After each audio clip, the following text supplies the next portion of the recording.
Welcome to the Good Games Podcast, episode number 185. This is a show where we talk about video games and gamer-related things. My name is Frank from Palm Manso, and I'm your host. And as always, I'm joined by the co-host of the show, Alex Nunez. What's up, sir? Not much, Frank. Just here at home, enjoying the comfort of my own heating system. It's very nice over here. Yeah, the weather's been pretty brutal the past few days. It has. And I think it's just now starting to get warmer, and it's going to be warm for the rest of the week. And we know why the weather's been pretty brutal for the past few days or the past week, because we were both at MAGFest. Yeah. This past MAGFest that just happened. Feels like it was so long ago already. Yeah, man. Yeah. And being at the National Harbor, it's just being at the National Harbor, being near any body of water while at this time of year means that it's going to be really, really frigid, like really cold. Mm-hmm. And this year was no exception. And I'm still feeling like chills to my bone, and not in a good way. I actually made not too bad out because I didn't really think about it, but I ended up like limiting my outside time by a whole lot, so that was very good. Oh, that's good. That's good. I think kind of same here, but I had to do a lot of driving this time around. Yeah. Because this year, because of the hotel fiasco and how people got rooms because of RNGesus, mm-hmm. that like you basically, a lot of people were left out of a room, even like vendors, like people that we knew and exhibitors that are normally there were left out of the loop when getting rooms at the Gaylord. So in my situation, it turned out that I had to basically commute back and forth to the Gaylord for MAGFest, and it created a very different experience, I think, for me.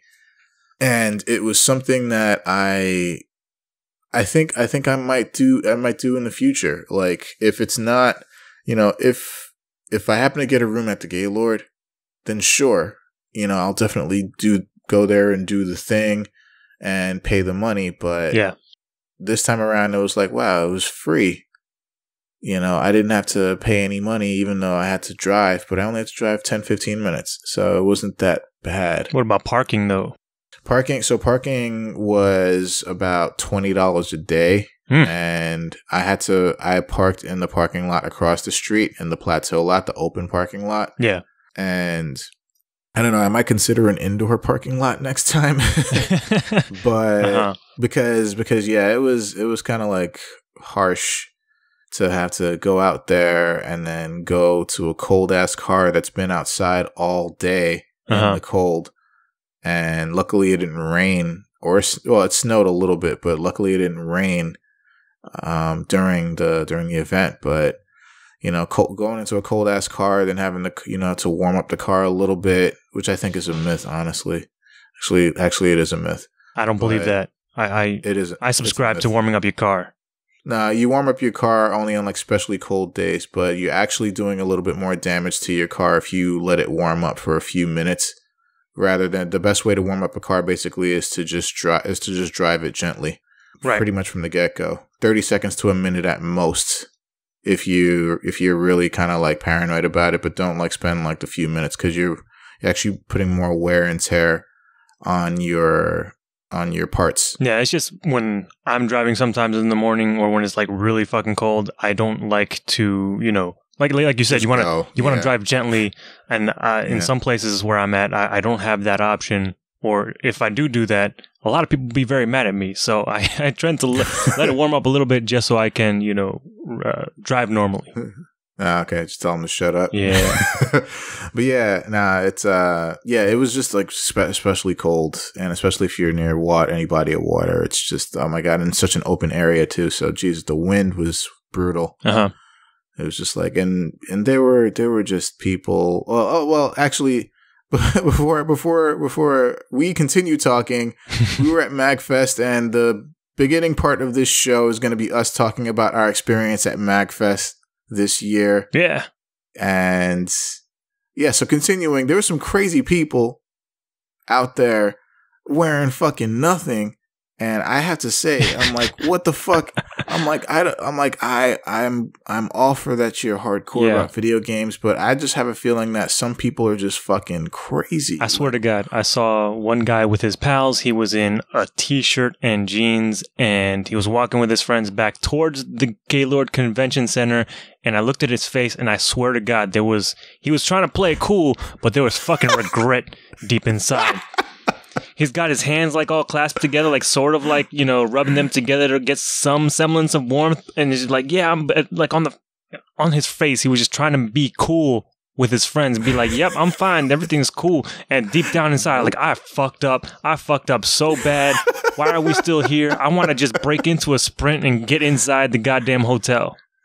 There is not one person in their right fucking mind that can play that off. Like, it was cold. You were there. Yeah. It was cold. It was cold. Like, we're talking wind chill, probably in the negatives. And people were out there. I saw this one guy. I don't know if it's the same guy, but I saw this one guy who was wearing a t-shirt. It was like a yellow t-shirt and fucking Daisy Dukes. And he was wearing Daisy Dukes, and he was wearing fucking, I think it was slippers or some kind of open-toed shoe. Wow. And he was when I was coming out of the Gaylord for whatever reason, and he was going into it, but it looked like him and his friends were walking for a little while. But I was just like, what is wrong with people? Like, what the fuck? Like, what are you crazy? You could seriously get sick. You could something seriously bad could happen. So you could do some really horrible damage to your body if you're in that kind of weather with nothing on. It's like, what the fuck? Oh my god!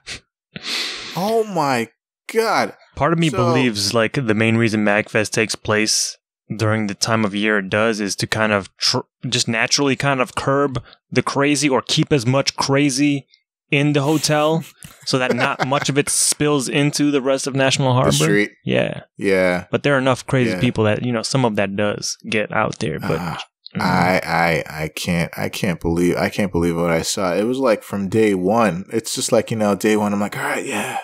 I'm got out of my car, I'm walking over. And, you know, I'm like, yeah, I see people dressed up and stuff. I'm like, yeah, that's cool. All right. Yeah. People in groups going to the hotel and coming out. I'm like, yeah. And then on my way in, I saw this one person, this girl who was wearing, she was in cosplay, and, you know, her costume was very revealing. And the first day of MAGFest was cold as fuck. And it just got worse during the week, but even though still that first day was really cold, and she was wearing a very revealing costume out in the open. And I'm like, does no one else is it just me that's like really fucking cold right now? Because she's out here being all fucking brave and able to wear that outfit, and it's all good. Yeah. And so I'm just like, holy, like, okay. Like, people are fucking nuts.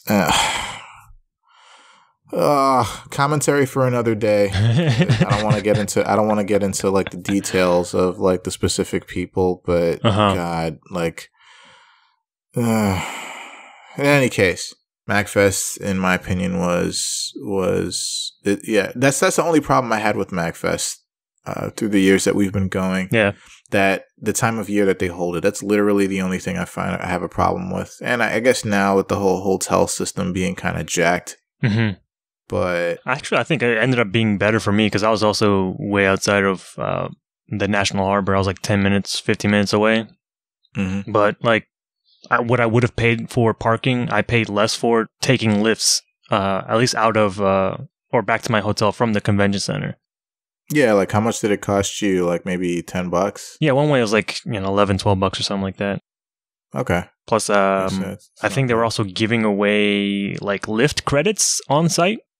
Oh, nice. So that was kind of cool. But and then also my hotel offered shuttle service directly to the convention center. So coming in, awesome. I just came in, you know, for free, and then on my way back, just lifted out. Back, you just took a lift out, and was it fairly easy to get one? Yeah, it was no problem at all. I got a lift within at least 5 minutes each time. Nice. Nice. That's awesome. I remember when I was at E3, it was a fucking bitch. Yeah. to get an Uber out of there. Also LA, so yeah. And it's E3. Yeah. But like I remember I had to actually walk over to a hotel that I stayed at in LA a couple of years prior, and that was like the only way I could get like a taxi or an Uber out of downtown LA, because it was just too hectic in the area. So yeah, I walked like maybe 5 or 6 blocks, maybe close to half a mile actually, and yeah, I walked to that hotel, and then I just like acted like I was a hotel patron, and it was like pretty much every time I got right to the front, I went inside, I came out, and then someone looked at me, was like, "You need a taxi?" I'm like, "I sure do." And so there's usually a taxi like right out there, because everybody out there was just like bullshitting or waiting for an Uber. So I'm like, "Fuck it, let me just take a taxi." Yeah. So, but yeah, it was, so that's good that it worked out, that it was so easy for you to get there and come back. Yeah. Could have been much worse. Nice. Yeah, it could have been. You stuck out in the cold. Mm-hmm. But so Alex, how was your MAGFest experience? The convention itself, the show itself. Yeah, it was good. I think my only regret is not doing enough research prior to see what was going on in terms of like other events and panels and things like that. Because I did hear that I think right before I drove down that there was going to be a screening of like some Tekken FGC documentary that sounded interesting. But I never got to check that out because I saw that it was happening. I didn't see like what day it was going to happen at and where exactly it was going to be at, but I just kind of stuck with what I usually did, which was, console, arcade, merchant area, things like that. Hang out in the tabletop area with friends, and yeah, it was just, a bunch of fun. Hanging out with and seeing all the weirdos doing their weirdo stuff. Felt like home again. Yeah. Yeah, there was a lot of that. Well, yeah, the event started on Thursday. I drove in on Friday and kind of got started in early that afternoon. Mm-hmm. And, just left on Sunday around the same time that I got in. Okay. But a good time was had. Okay. How about you? How was your overall MAGFest 2018 experience? It's pretty good, man. It's pretty good. It was, I wouldn't say it was like as good as previous years, but it was pretty good. It didn't disappoint me. It never does. It never has, I should say. But yeah, it was pretty good, man. I had some fun. It was not, I think like the whole lesson of the story with this year was that I was so glad to see how MAGFest has grown. And personally, I was so glad to see because like, I've been telling my friends about it. And now, like Chet, for example, like he came the first year he came, and then then he started bringing his friends, and now he's brought more of his friends. Yeah, and they're bringing more of their friends, and then that's just how it works. Like that's just an example. I brought some of my childhood friends. Well, not I brought, but I told them about it, and they came and they had a blast. They were like, "Oh my God, this is amazing." And I'm like, yeah, I'm a bit more experienced, so I was like, yeah, it's pretty amazing. And they're like, "Oh my God, next year I got to do this and I got to do that. And I want to do this." And I'm like, yeah, go for it. And so, I have a feeling that they're going to start telling their friends, and then their friends are going to tell their friends. And then it's just going to be a thing, So like that was to me the most rewarding thing about it. Like it's like this is how MAGFest as a whole grows. Yeah. It's straight up word of mouth. Like there's not a lot of advertising going on with it. I mean now, yeah, but maybe not so in the past. Mm-hmm. And I did some video game playing. But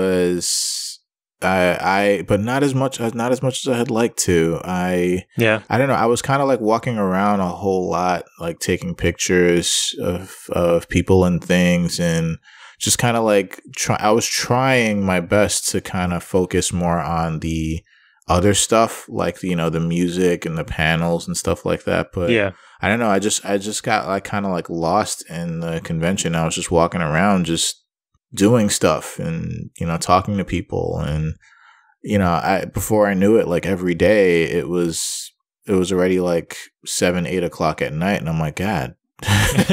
And I'm like, the day's over. What do I do now? And then that's when I'd like meet up with some of my friends and we just, I don't know, do whatever after the fact. But yeah, I did some video game playing. I did wind up getting on Rock Band for a couple of songs, which was nice. Yep. The system they had there was kind of like a little. It's nice again to see how it's changed and how they're trying to accommodate everyone, but even still, it's kind of like, yeah, it was kind of like weird in certain respects. But I still got to jump on some songs and play, so it was nice. Yeah, I was able to just kind of stand in the crowd and then be like, hey, can I just play on the drums? I know they had like a sign up stuff for songs, but for singers, mainly for singers, yeah. But I was able to just like kind of jump on and get some drumming in, which I hadn't done in a while, so I was happy. Yeah, nice. But yeah, I got to do that. And so there was a fire alarm that happened on Saturday. Were you around for that? I sure was. I was in the middle of my Street Fighter V tournament when that happened. I was like, what's going on? Nice. How'd you do in that, by the way? I went 1-1. Okay. Cause 1-1. Yeah, because it was supposed to be a max 64 player cap. And up until top 8, it's single elimination. Okay. So you won one round. Yeah. Like won your first round, I guess, and then you lost your second round. Yep. Okay. All right. But yeah, so I was actually playing Persona 4 Arena when it happened, and I was like on a 26 game winning streak. Mm-hmm. And there were quite a few people. I think there were like 8 or 9 people like gathered there, and I was playing through these people, and then all of a sudden the fire alarm goes off and the lights start flashing, and like everyone looked up, and it was kind of like weird. And then so I'm like, I think we gotta go. So, you know, I put the controller down and I got up and I left. And the thing is, as I was leaving though, I noticed that no one else was moving.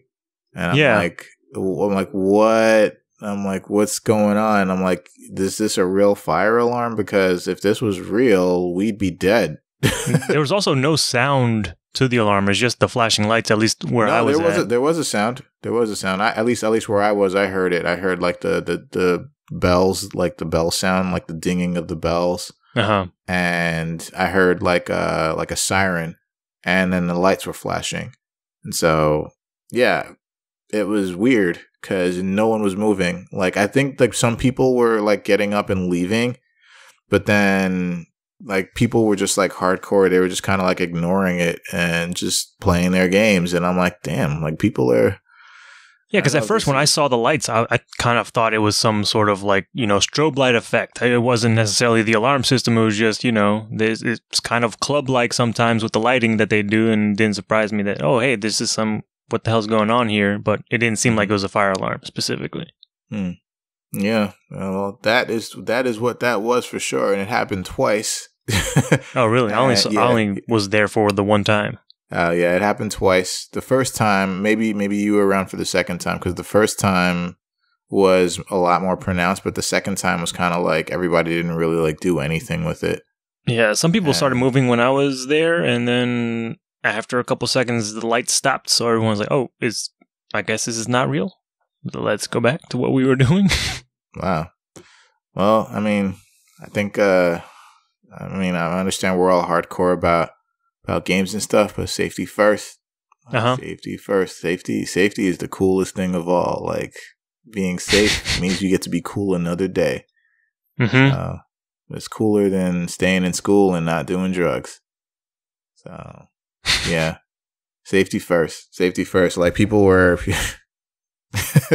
like, there was this one guy as I was leaving, I had to pass by the Rock Band section basically, and behind that there were people playing Power Stone 1 and 2 and Sonic Adventure 1 and 2, and nobody was fucking moving.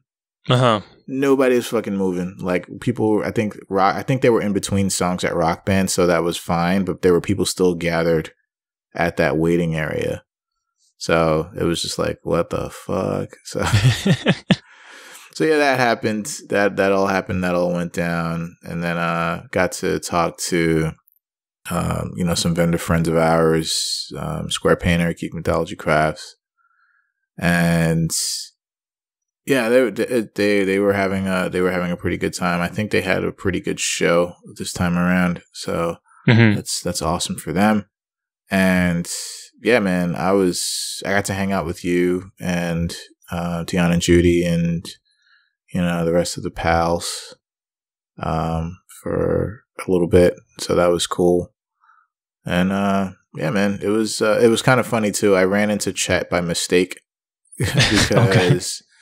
Because it always happens, but never so randomly as this time around. So I was playing Power Stone, and I had just beaten a couple of people, and so I was playing by myself. And then some guy walks up to me on my left while I'm focused, and he's like, "Hey, can I play using the other controller?" I'm like, "Yeah, sure, go for it." And so he picks up the controller and he sits down. So I look over at him and. I'm like, this guy looks kind of familiar. So I take a little bit of a closer look at him, and I look at it's Chet's friend, and I'm like, that guy's a friend of Chet's. I know this guy, and so I start looking around. As soon as I look behind me, I see Chet just walking over, and I look at him.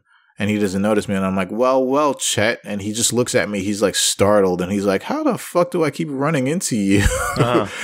These things. And I'm like, hey, man.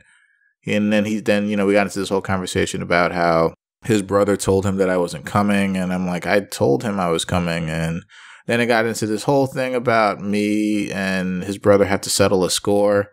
Or his brother has to settle a score with me and Vampire Savior. And that, that he gets super salty about losing and stuff. So I was hunting him down for the majority of the show, but I couldn't find him. I could have just texted him, but I wanted it to be more spontaneous, so it would mean more. But yeah, you seem to have that effect on people, make them super salty in certain games. Nuclear assaults for it. Yeah, man. I'm like, you need some water with that salt. But yeah, I wanted to be more spontaneous, that I would just run into him randomly. And I'm like, yeah. And I'm like, kind of like a Kill Bill moment, seeing red and the music. But yeah, I unfortunately couldn't find him. I actually didn't see Chet again for the rest of the show. And that was the first day. So I didn't see Chet again at all. Oh, really? Interesting. Yeah. So I don't know if you ran into him at all, but. I did. I think I ran into him kind of late on Friday. Okay. Just said what's up. He was hit with his friends and I think his brother as well, going towards the arcade area, and just said what's up, and kept him moving. Yeah, kept him moving pretty much because they looked like they were going somewhere. So I didn't want to keep him. But yeah, I think I spied him other places a couple times throughout the weekend. But okay, yeah, that was pretty much it in terms of Chet sightings.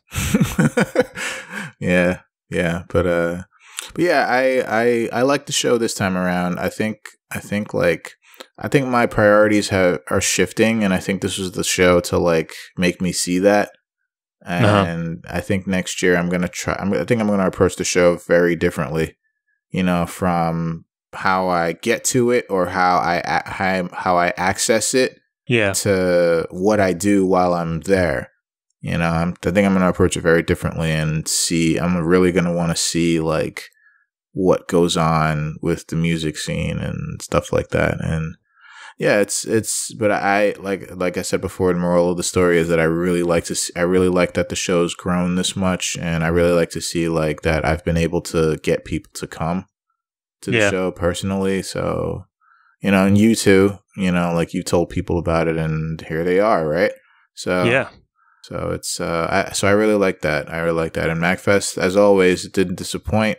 I've had fun in other years, but I think more as a like video games, yeah, marathon, yeah, like saying fuck it, I'm not gonna sleep for a week, and now I'm just more like I kind of want to sleep now, and I kind of want to do some other stuff, but I'll get some video game time in too.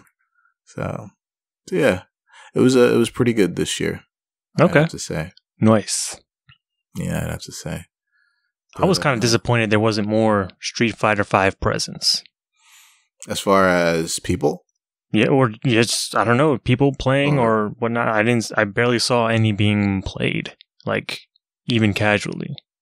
Well, I don't know. That might have to do with the fact that Arcade Edition's coming out next week. And it's kind of like, I guess people might have been waiting for that, or I think people are waiting for Dragon Ball Fighter Z.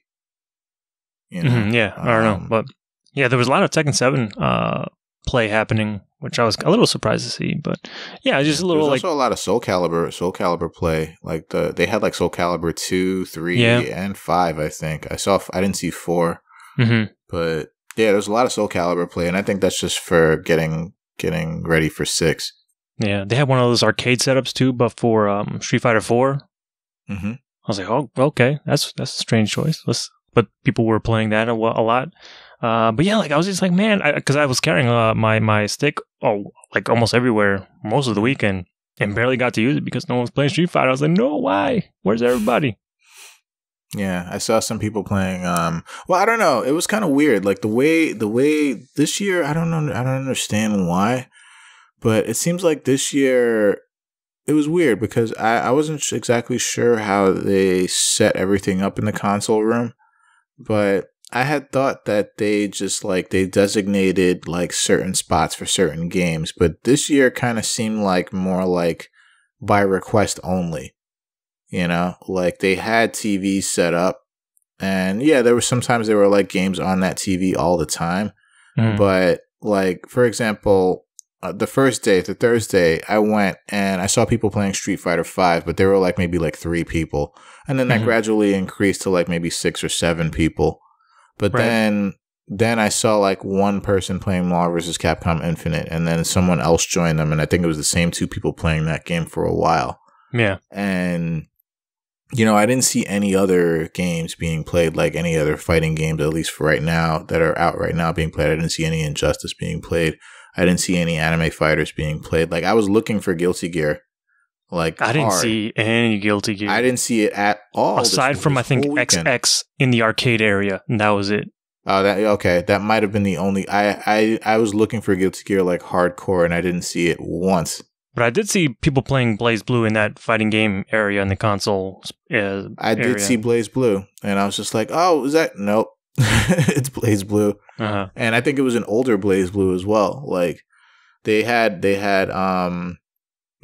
like a Persona 4 Arena Ultimax tournament, but that wasn't a tournament. That was such bullshit.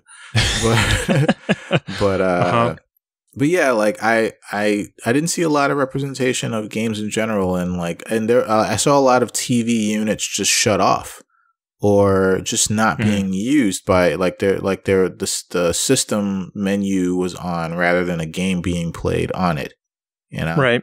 I think it's kind of always been like that. Maybe just we didn't notice before. That's the thing. That I'm not sure. If that was the case, then there must have been there's been a lot more requests in the past than there have been this year, at least. But because they've always had that console help area where you can always get games and stuff from there. So if you didn't have a game that was on the floor, you could probably request it. Right, and I just thought that was just in case, like, I don't know, like there was just an extra TV not being used, or like, maybe there were some TVs that just were for requests, where I thought that like they were like certain systems were designated for certain games and TVs and so on and so forth. Like they had the Mario Kart LAN section. Yep. Like those were dedicated to Mario Kart play, and there was like the Smash Brothers section all the way on the other side, and that was dedicated to just Smash Brothers play. And there's Rock Band, and there's like I think actually like Power Stone has always been there. it's been a mainstay. So has Sonic Adventure, and they've always been next to each other. And they actually had Sonic Adventure 1 and 2 and Power Stone 1 and 2, and they were all next to each other. So it's just like, I think those have been mainstays as well. And I think last year they actually did a Power Stone tournament that unfortunately I had missed because I didn't know it was happening. And it was like on a big screen too, a big projector and everything. But in any case, yeah, this year there were a lot of like dead TVs, a lot more dead TVs than I was aware that was a thing. So I don't know that I noticed that. I wasn't sure it worked out. I saw a lot of dead TVs, like a lot of like TVs that just nothing was happening on them. So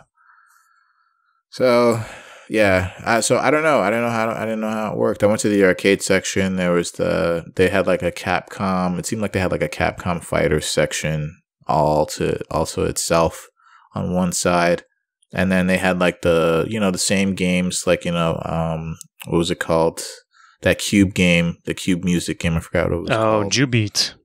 Yeah, that one. And Killer Queen was there. Although Killer Queen, I didn't see as many people as I've seen on that game, surprisingly. Although it seemed, I don't know if this was their last year or when this happened, but it seemed like there were some new stages too on Killer Queen that I hadn't seen before. Yeah. Oh shit. But when I got to play it, I played like the base level that I've always played. So I was like, I want to play something new. Yeah.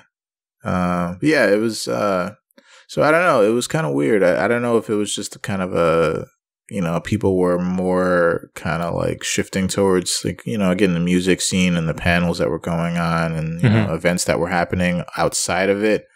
But the video game section overall, big as it was, I was just like, I just didn't see a whole lot of people in general.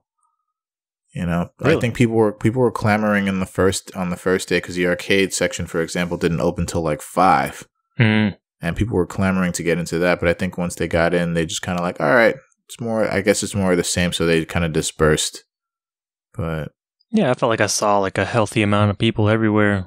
Console area, arcade area.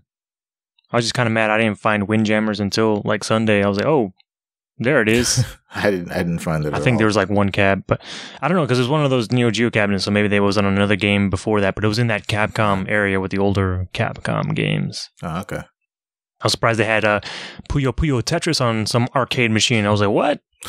How the fuck you do that? That's genius. Yeah, they had a big like Third Strike. They had a big Third Strike section. It was a Third Strike unit. Head-to-head unit. And next to that was Vampire Savior. Next to that was Super Street Fighter 2 Turbo, which I was like, oh, shit. Yeah, I think I saw Alex Jabali playing CVS 2. I was like, oh, shit. Oh, wow. I know that guy. Yeah, I saw CVS 2 for sure. I was like, CVS 2, oh my God. Uh-huh. So I played that a few times myself. Okay. Yeah, I was still like just disappointed about Street Fighter 5 stuff because even the tournament was kind of like not run well. It felt like, I think it took me like an hour after tournament start for me to play my first game. Wow. And like the first half hour of that was them trying to get the consoles set up for the game. Oh man, they didn't even set it up beforehand. Nope.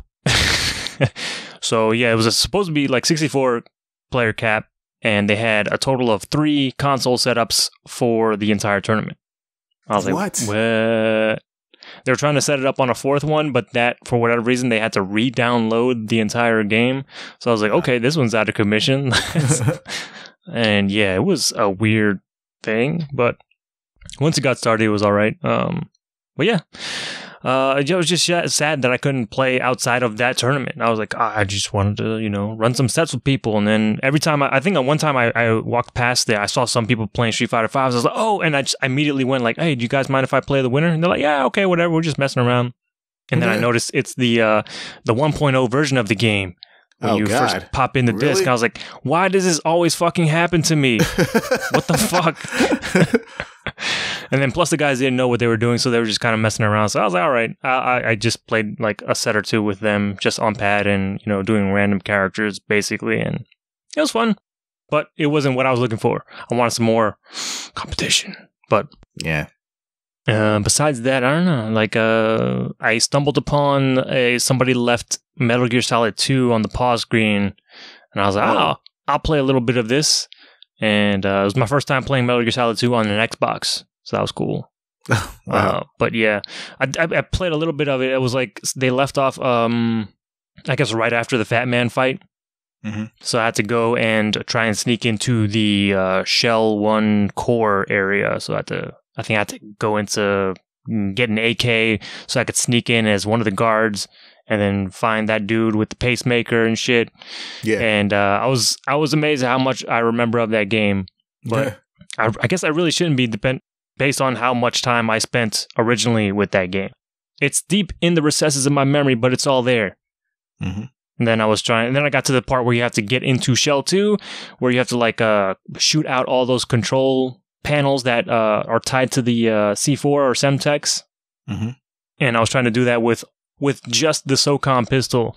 But there's that one motherfucking thing that's flying on the drone above there, and I was like trying to snipe it with the SOCOM, but it didn't work out, and I didn't want to waste the entire clip of ammo, and I definitely didn't want to go back to fucking Strut F and get the sniper rifle, so I just left it and let somebody else deal with that. But that was fun, just like figuring out the controls. I'm like, God damn, these controls are so archaic and crazy. Why would you make a control scheme like this? But somehow it all worked, and then eventually just all clicked. Like I was fucking shooting in first person and standing on the tippy toes and everything. I was like, God damn, I'm doing crazy finger gymnastics to do fairly simple things in the game. But it's what we had in, 2001, 2002? 2001, yeah. I think, that was something I saw a lot of, actually. I saw a lot of extremely long single player games. Yeah. Like, there was someone playing Final Fantasy 15. Yep. Out there. I saw that. There was someone playing Persona 5 out there. There was someone playing, I think it was a Xenosaga game out there. Jesus. There was someone playing like you said, Metal Gear Solid. There was someone playing Kingdom Hearts 2. I think it was the 1.5, 2.5 collection that you have for PS4. Like, but the fact of the matter is, these are fairly long games, especially on the likes of Persona and Xenosaga. Persona's an 100-hour game easy, and it's just like, are you really? I'm like, there aren't enough hours in the day to beat Persona 5 for this whole convention. But you're sitting here, and I'm like, they were on the first castle, like they were in the first area, and I'm like, oh god. I'm like, you got a long way to go, buddy. I mean, in my head, I kind of hope that it's like sort of like a MAGFest wide relay race. Like anybody who wants to can just jump on and then pick off where you left off, and then then eventually pass the baton on to somebody else to finish it, and then eventually that would make it a lot of fun. That would make it fun. But I don't think we're that coordinated. I don't think any of us there were that coordinated, because like it seemed like people were just, and people over there were fairly like real kind of like easygoing with giving up like their controller, even if like they were playing a competitive game and they won, like they'd give up the controller. So there's other stuff to do. Yeah, like it was like that, and that's the thing about MAGFest in general. There are so many distractions. There are so many things to do, so that you'll never be at a loss for that. But yeah, I saw those deep single player experiences, and I'm like, I could try to get in on that, but I'd probably be stuck here for the rest of the day.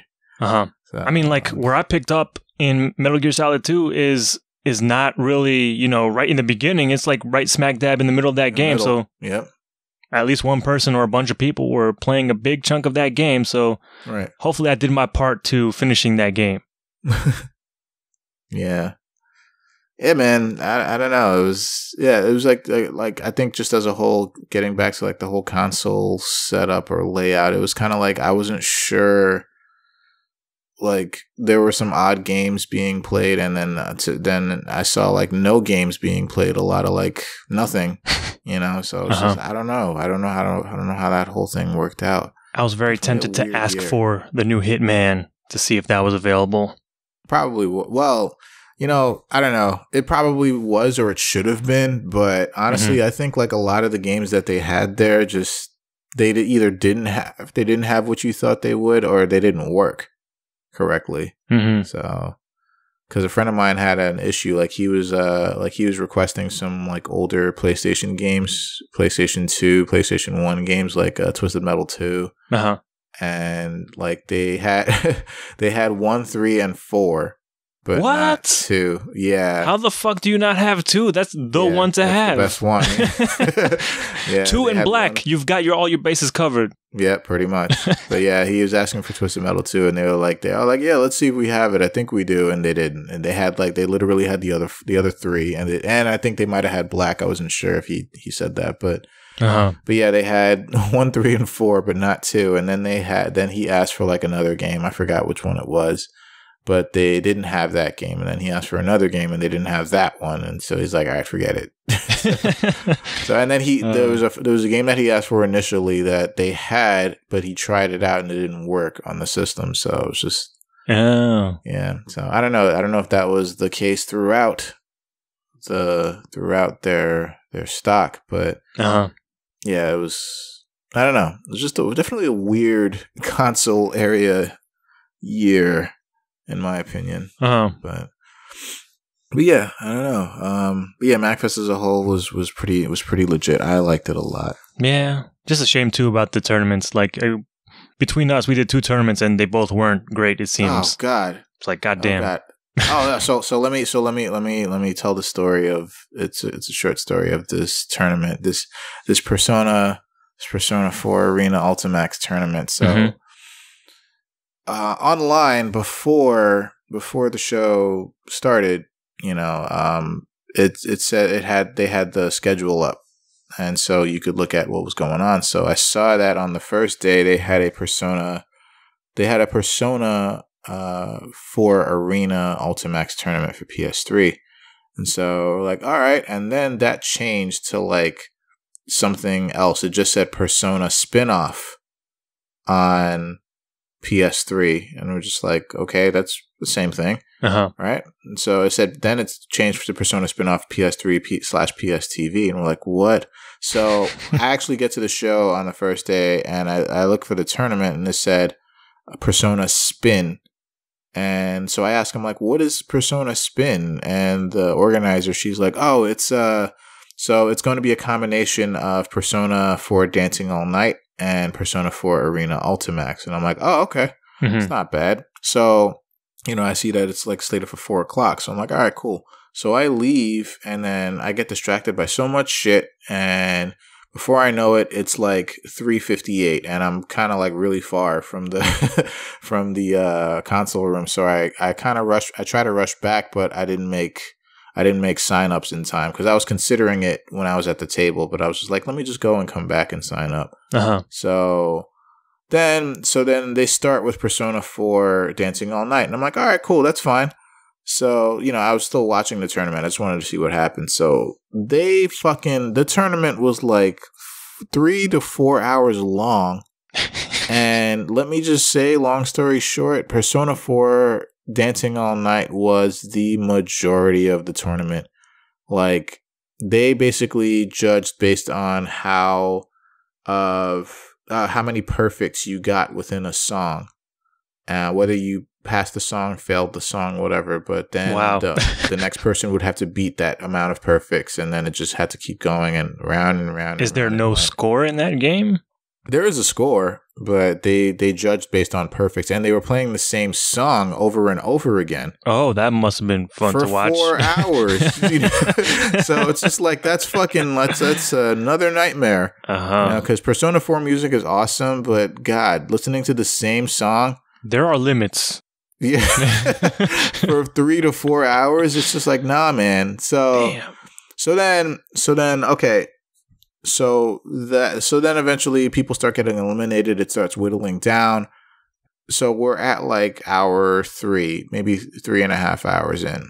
And, people like, I'm like, at this point, I just leave. I leave at like after the first hour. I'm like, hey, this is stupid. So I leave and I come back, and it's still more of the same fucking song. And so it's like, all right. So then they finally finished the Persona 4 Dancing All Night section of the tournament. So again, it's like 3.5 hours in. So then they start put on Ultimax, and I'm like, all right, finally. And I'm like, I hope this doesn't take very long, but I want to see some fights. And basically how they did it is that it took them a while to set it up for some reason, but the way they did it is that basically the 2 finalists for the Persona 4 Dancing All Night tournament had to fight each other in Persona 4 Arena Ultimax. And then whoever won that match, only one match, single elimination, only one match. Single elimination. Whoever won that match was the winner of the whole tournament. And I was like, okay, because that's very odd. So they start playing, and I'm like, all right, Persona fans. I think one of them was dressed as Joker. No. One of the contestants was dressed as Joker, but he got eliminated, I think, in the other tournament. Because odds are he would have been. So they start playing, and they fucking suck. They are terrible. Like, they've never played this fucking game, and I'm like, what? And I'm like, this is disappointing. I'm like, come on, guys, like, Persona fans. They spend most of the tournament weeding out like the good fighting game players by probably the music game. Probably, because I wanted to see some fantastic fights, and I saw auto combos and just same button over and over, and just So auto combos. So whoever basically spammed auto combo faster won that one match, and then that was it. So then some guy won, and that was the end of it. But that was about 4 hours. And 3.5 was Persona 4 Dancing All Night. Sounds about right. The same song. No. That's not... I'm sorry. That is not how you organize a tournament. Like, just do the fucking Persona 4 Dancing All Night tournament then, if that's the case. And, have more variety with the options that you have within the tournament. You have different songs available. I'm sure they had all the songs available because you unlock songs in that game, and all the songs were available, and it was just playing the same song over and over and over, and then competing for perfects. But it's like, how do you make that fair if you're changing the songs and basing it on the perfects? It's a weird balancing act in terms of the competition, but like, why did you even make it about the music game and not the fighting game? I don't know. Yeah, that's or at least have more of the fighting game be present. Like, hey, you might have gotten eliminated in the Persona 4 Dancing All Night tournament, which only took about an hour. Like, then maybe you can redeem yourself in the losers bracket in the Persona 4 fighting game, and see if you could fight your way back up. Like, that would have been a little bit more of an interesting spin on things. And they just decided to say, let's just do a Persona 4 Dancing All Night tournament with maybe Persona 4 Arena Ultimax in there. Yeah. So that was very, very poor way to organize a tournament. I'm sorry, but it was not, it's not how you do things. I think I was at Street Fighter for 2 hours. It took me 1 hour to fight my first match and another hour to play my second match. It was like, why? Oh, God. Why? I don't even want to know how long it took to finish that tournament. You didn't stick around? Hell no. To the end? I was like, nope. As much as I wanted to like see like actual people play and stuff, but I was like, it's already been 2 hours. Just me standing around here mostly and playing a couple matches here and there. Yeah. But I also spent a surprising amount of time in the tabletop area, which I didn't expect to do, but okay, that's how it happened. We I know you were there, but we played some Anomia, and then my friends were, I don't know how to say it, maybe hell-bent on playing and beating Desert Island, or Forbidden Desert, that game, yes. Which is a game I've come to hate and loathe, because it's such a bastard of a game, because it's like it does not want you to win. Oh. Yeah. Oh, yeah, isn't that the game where pretty much the odds are always against you? Pretty much, yeah, because you're supposed to get off this island by collecting a bunch of pieces for this desert ship that gets you out of the desert, but there's a storm, like a sandstorm happening in the area, which moves around all of the tiles where the pieces can be, and then every time, those pieces get moved around, piles of sand get added on there, so you have to clear sand and excavate the tiles so you can see what's underneath them. And while the storm is like moving things around, and it's a fucking pain in the ass, especially once you get to the later parts of that game. Because the more you play, the more sand is in the mix, and it's just such a piece of shit game. The harder it gets. Yeah. But we did eventually beat it, which I still don't know if I believe that we've won, but... The sand always wins. Yeah, but we did complete it once, so like everyone else was happy. I was just like, I don't know. I have mixed feelings is where I'm at right now. Yeah, it was cool to be introduced to the secret tabletop room, which I didn't know that was a thing. Yeah, I didn't know that was a thing. And you know what? It was kind of funny. I looked for that room. After that day, and I couldn't find it. It was in the same place, man. I know. The thing is, I think that it wasn't the secret anymore. No, well, I was in there like after for the rest of the weekend basically, and it was still pretty light on people. What time did you go in there around? I know I was there on Saturday, right before my tournament, which would have been around like maybe 2:00 or so. Mm-hmm. And I was there for maybe an hour or two. Okay. Yeah, I tried going there at about 4 or 5 on Saturday, and yeah, it was kind of full. I think they had, when I was there before I left, they had taken out some tables, I think, out of that room for a tournament. I don't know what game, but maybe that was part of it. Yeah. Yeah, that was nice. That was a nice little secret room. Yeah, it was like the quiet room, but for like MAGFest, it was like, oh, I didn't expect this to be a thing. It's, if you don't know to look for it, you never know to be there. Which was dope. But yeah, that's basically, I guess, MAGFest in a nutshell. In a big ass nutshell.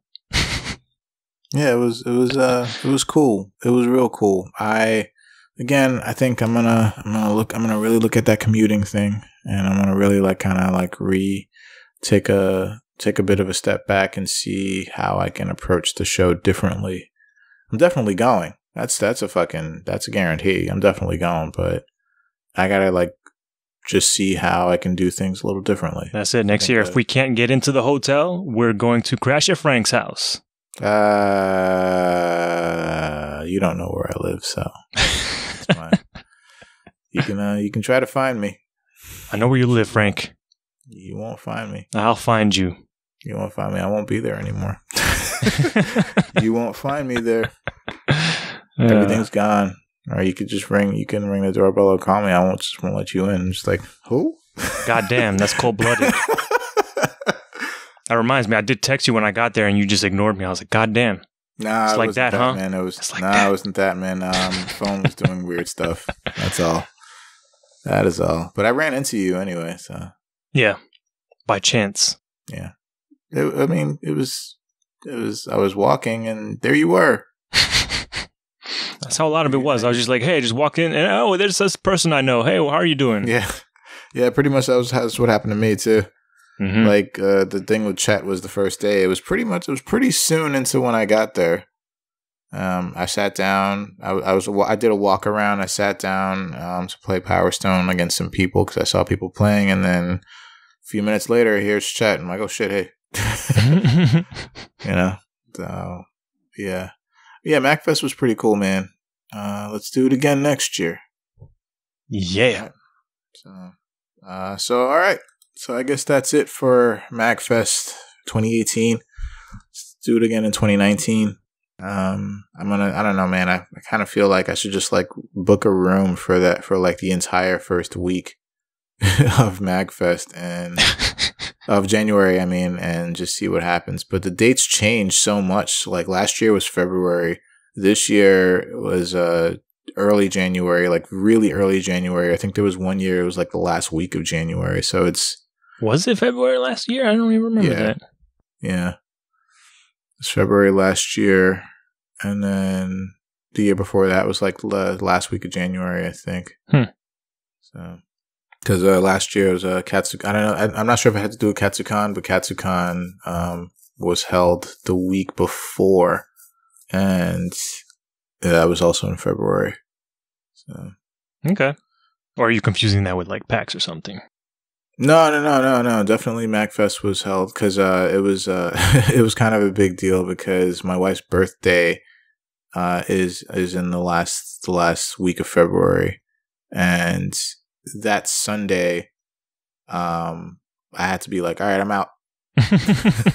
Like, peace out. Because I gotta go because that Sunday was her birthday. So I'm like, all right, I gotta go. So yeah. Or might have been that have been 2 years ago. Maybe because like 2017, I was looking it up. I had a calendar thing for like first week of January for a hotel stay. Actually, it might have been 2 years ago, and I think that was the year we were at the Gaylord. And we actually roomed together. That might be right. Yeah. So it was it was definitely 2 years ago, but it was definitely in February, MAGFest. It was like the 16th. It was like the 16th to the 21st or something like that. So, yeah. All right, let's move into headlines for this week. And to start things off, so Awesome Games Done Quick is happening again this year. Usually happens in January of every year, ever since it's been going on. Surprised you didn't go. Man, it's kind of reeling from MAGFest. I just needed to relax a little bit because it literally started the last day of MAGFest. Uh-huh. So I'm like, going from one to another, I'm okay. I can just watch. Not even for Dragon Ball's Fighter Z, because they had it there.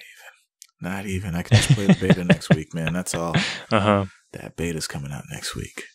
But yeah, Awesome Games Done Quick started on Sunday the 5th, and not the 5th. What am I saying? Sunday the 7th, and it's a lot more of just speedrunning goodness for charity for the Prevent Cancer Foundation, and you can just see people just destroy your favorite games in record time and make you feel like shit.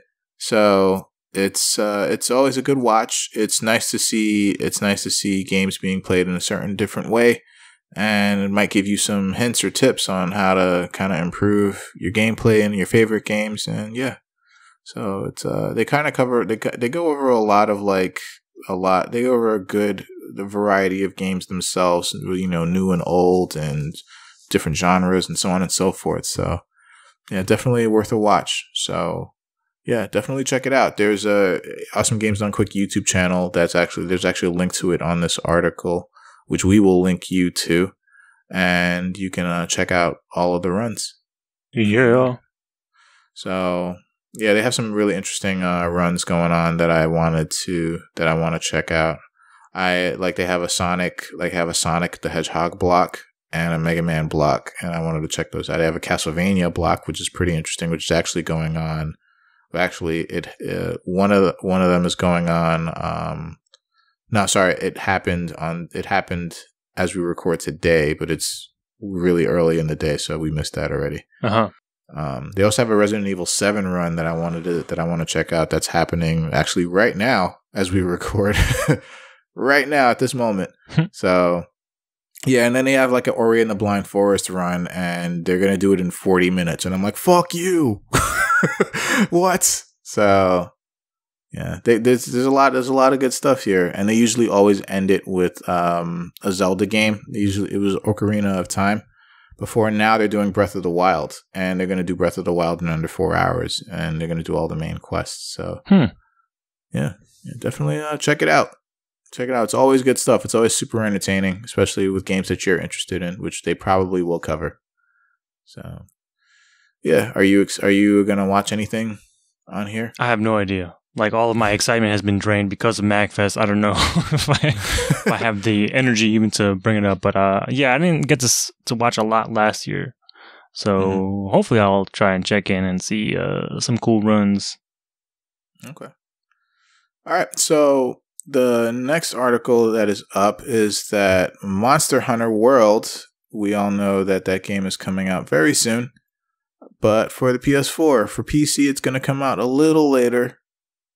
A little later being a lot later, being the basically fall of this year. God damn.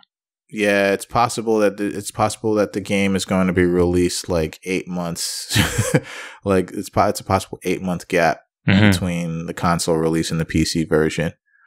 And yeah, there was just a tweet from the Monster Hunter Twitter saying that the game's being optimized for PC, but they didn't provide any details on plans for the PC port. So yeah, they're working hard on it, but yeah, they say it's possibly coming out in the fall. Takes a lot of work to install those rootkits. Yeah, but so that just pretty much solidified my my zeal for the console version. It'll give me a reason to play my PS4 again and Xbox One. Knows. Oh yeah, because God knows, not using it right now at all. Oh, you still have it? Okay. Oh yeah, of course. It's sitting right here, man. Sitting right here. It's still here. You got a ruler? Can you see how much dust is on it right now? I don't know. I mean, I dust regularly, so it's not that bad. It's not as bad as it could be. If I left it alone, I'm afraid I'd like damage it. But it's a shame that the PC version is so far behind. Hopefully they do right by it. I don't know, but we'll see. Time will tell. Yada yada yada. I'm not sure if people will want to wait that long. Yeah. Even for like Destiny 2, like it was only a month delayed between console and PC, but that still felt pretty significant for that game. Yeah, I'm kind of thinking. I'm not hoping, but I'm thinking that like with that 8-month gap, like people will forget about it, and then it'll come out on PC and be like, so. No, I mean, if anything, usually those kinds of releases for other systems, they tend to breathe new life in the game, but I just don't know how many like people that would prefer PC would just, bother or not bother waiting and just get the console version instead and play there, or if they will tough out the long wait and play on PC. Yeah. So look forward to the PC version of Monster Hunter the end of this year. So next up, so Star Citizen. Are you familiar with Star Citizen at all? Boy, am I. At least the not the game specifically, but I'm aware of it as it exists as like a Kickstarter thing, and gathering all the money it can. Yeah. So Star Citizen, I don't know what's wrong with people, but Star Citizen raised more money than every other video game on Kickstarter combined in 2017. That is the title of this article. Okay, I don't understand what's wrong with people, because all right. So the collection of spacefaring games have raised $34.91 million in 2017, down slightly from the super low amount of 36.11 million. But the game the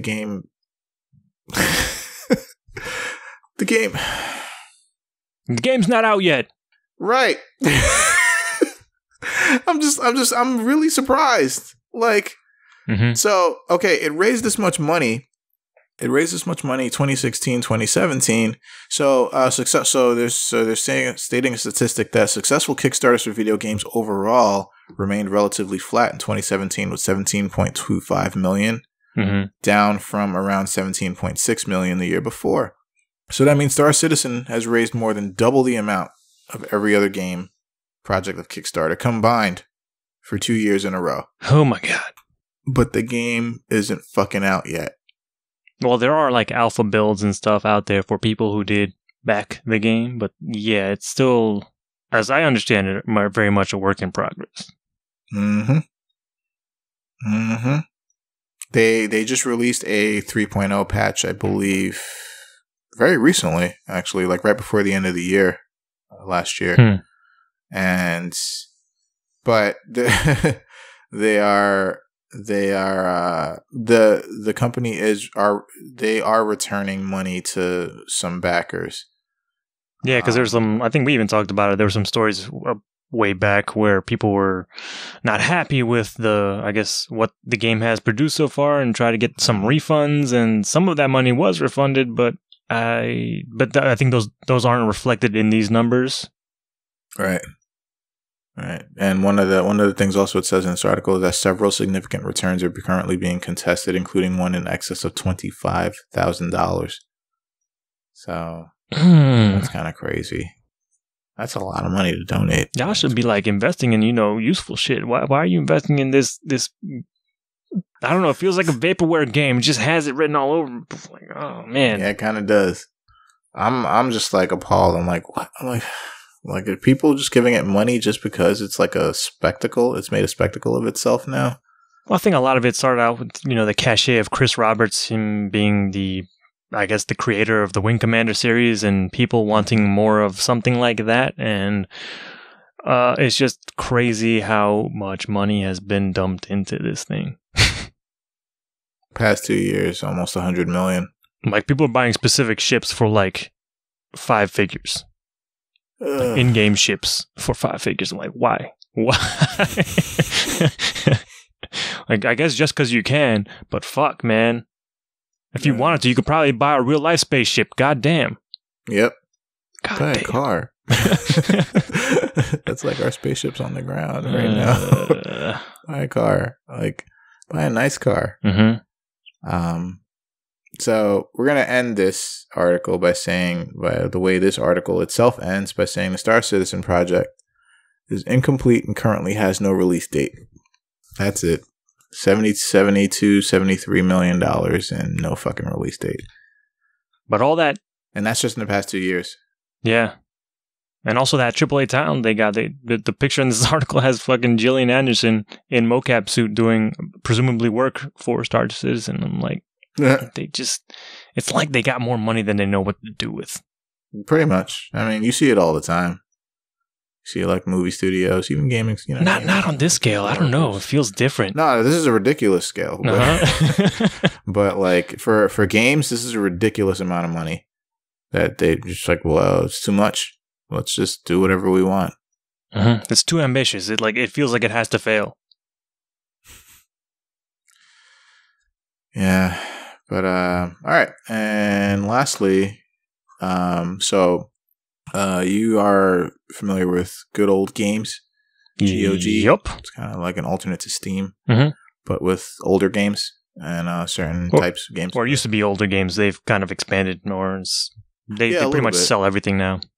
Yeah. Yeah, there was a weird fiasco they had a while back when they were doing the rebanding, because they came out and said like, Good Old Games is closing down. Everyone's like, oh my god, what the fuck is happening? And then they're just like, oh hey, we're GOG now. I'm like, you bastards. We're GOG now. Like that's the same thing. Mm-hmm. All right. So Good Old Games, or GOG's mysterious curation process rejected Opus Magnum. So Opus Magnum, very nice looking puzzle game. Stated the developer Zachtronics stated that the reason why it wasn't available to buy on GOG was because the digital distribution service had rejected it during the review process. And the only kind of response that they got was that we rarely ever want to share any details on our review process. And the reviews we provide don't review the game in general. So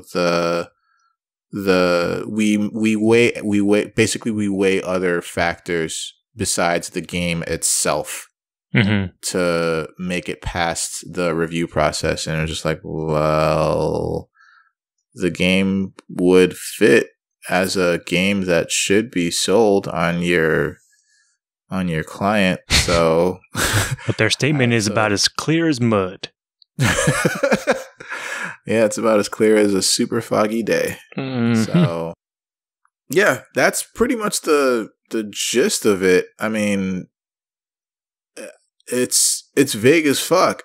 And the game is really cool because it combines like math and nice visuals and just like all these nice like systems like efficient systems, and like I like the way like the game looks, and I'm hoping that it's that I'm just not I'm not hoping, but I'm just kind of like curious as to like really like why did it get rejected at all? Yeah, it looks like it would fit right in. So yeah, because it seems like GOG has like a more of a curated library of games that are available. So it's not like where it's almost like a free market, almost like compared to Steam, because you can pretty much put whatever garbage you want on Steam. But I don't understand. Yeah, like this game seems like it's well received. I can't personally speak to the quality of the game, but I don't understand what the criteria that it's not meeting or whatever. I don't know. It seems weird. Yeah. But yeah, the article, it doesn't really go into too much more detail about what exactly can be done or what, the review process is, but it's just like people just bitching and, people saying like your review system sucks, and it's just like, I just want to see what the real issue was, and hopefully there might be an answer to that. But yeah, not available on Good Old Games, at least at the moment. Yeah, it's too bad, because I kind of like GOG as a sort of Steam alternative. Mm-hmm. But yeah, so that is going to actually do it for headlines this week.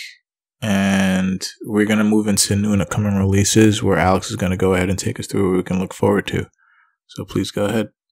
Yeah, so for this week, the week of January 9th, spoilers, it's kind of lackluster this week, so apologies. But this week we've got up Little Red Lie for PlayStation 4 and Vita, Plox Neon for the PlayStation 4, Sword of Fortress of the Onomusism, I nailed it, for the PlayStation 4.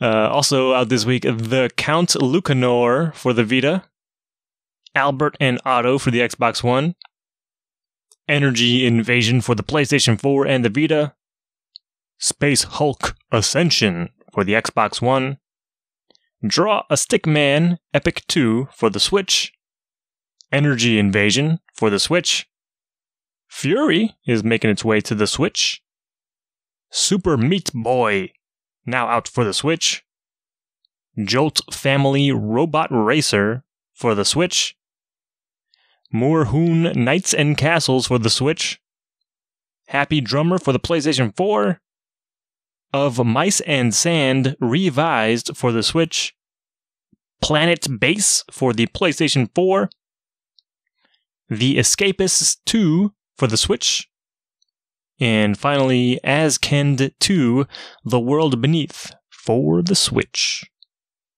And that'll do it for all of this week's new releases.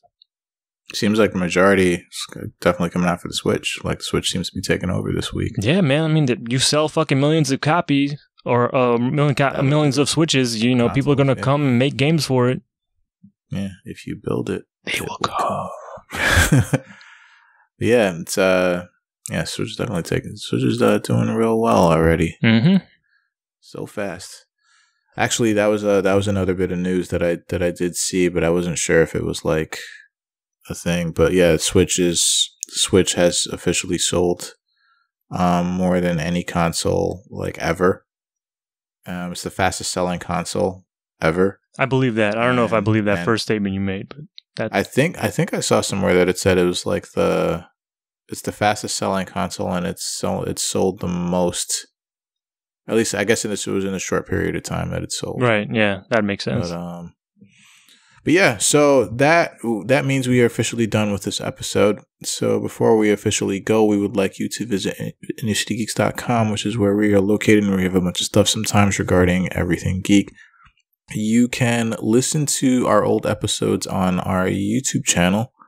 While you're there, subscribe to that channel as well, because new episodes also get uploaded onto that channel, and the channel itself is called Good Games Podcast. And yeah, just another place you can listen to our show. You can also listen to us on iTunes, where you can leave us a review. It's the best thing that you can do for us. Just let us know what you think of the show. you can basically listen to us where all podcasts are available to be listened to as well. And I also want to encourage everyone to click on that Amazon banner on the right-hand side of the InnerCityGeeks.com page when you're there, because when you do that, it'll take you to Amazon, and then I know there's stuff that you wanted to buy from there. So whenever you do buy that stuff, some of that money will come back towards us so we can provide more show and more content just for you. You can reach us on all of the social media outlets, mainly Facebook, Twitter, Instagram at InnerCityGeeks. The Twitter for this show is at Good Game Podcast, and you can also email us at goodgamespodcast@gmail.com. You can email us.